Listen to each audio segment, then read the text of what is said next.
हमारे साथ बात करने के लिए मौजूद हैं बीजेपी सांसद मनोज तिवारी।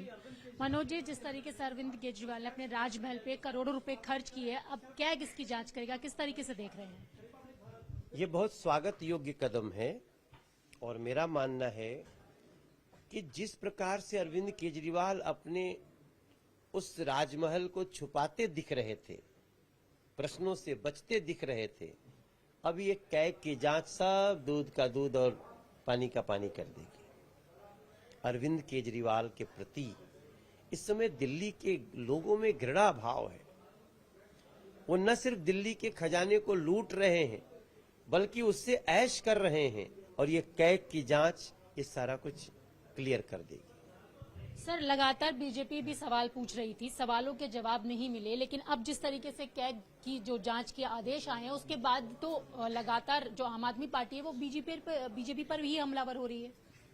कैग का तो ये कार्य है कि जहां अनियमितता हो, जहां नियमों को ताक पे रखा गया हो, उसकी जांच करे और दोषी को कड़ी सजाए। अरविंद केजरीवाल को अगर इसी केस में कोई बड़ी सजा हो जाए तो आप आश्चर्य मत करिएगा, क्योंकि अब जन जन को दिल्ली में पता चल गया है कि अरविंद केजरीवाल मूलतः एक भ्रष्टाचारी व्यक्ति है। आम आदमी पार्टी ने सर ये भी सवाल किया है कि अगर यहाँ पर जांच हो रही है तो मध्य प्रदेश में व्यापम की जांच होनी चाहिए, राम मंदिर घोटाले की जांच होनी चाहिए। सबकी जांच हो रही है, क्या व्यापम की जांच नहीं हुई क्या? आप कुछ भी कहने से पहले मैं अरविंद केजरीवाल और उनके साथियों को, विपक्ष को बोलूंगा कि आप देख लीजिए, हमारे भारतीय जनता पार्टी के पॉलिसी में कोई भी आरोप लगा तो जांच होता ही होता है, और जो दोषी होता है उसको सजा मिलती है। जो निर्दोष हुआ उसको कोई कुछ नहीं कर सकता।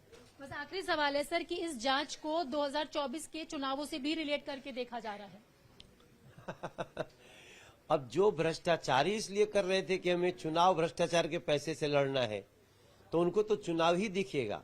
इसका मतलब चुनाव से नहीं है, इसका मतलब दिल्ली के लोगों को साफ पानी क्यों नहीं मिला, दिल्ली में जमुना जी साफ क्यों नहीं हुई, दिल्ली के लोगों को टूटी गलियां क्यों मिल गईं, दिल्ली के बच्चों को अभी भी स्कूल में 4-4 शिफ्ट क्यों पढ़ना पड़ता है, दिल्ली के बच्चों को एक नया कॉलेज क्यों नहीं मिला। इससे जुड़ा हुआ ये मामला है। क्यों? क्योंकि दिल्ली में जो व्यक्ति धोखे से बैठ गया है दिल्ली के सीएम की कुर्सी पे, उसका इंफ्रास्ट्रक्चर और डेवलपमेंट से कोई मतलब नहीं है, उसका भ्रष्टाचार से मतलब है। ये कैग की जांच दूध का दूध पानी का पानी करेगी। तो आपने देखा, ये थे हमारे साथ बात करने के लिए बीजेपी सांसद मनोज तिवारी, जिनका कहना है कि कैग की जांच से दूध का दूध और पानी का पानी हो जाएगा। कैमरा पर्सन अनिल के साथ रचना, न्यूज़ 18 दिल्ली।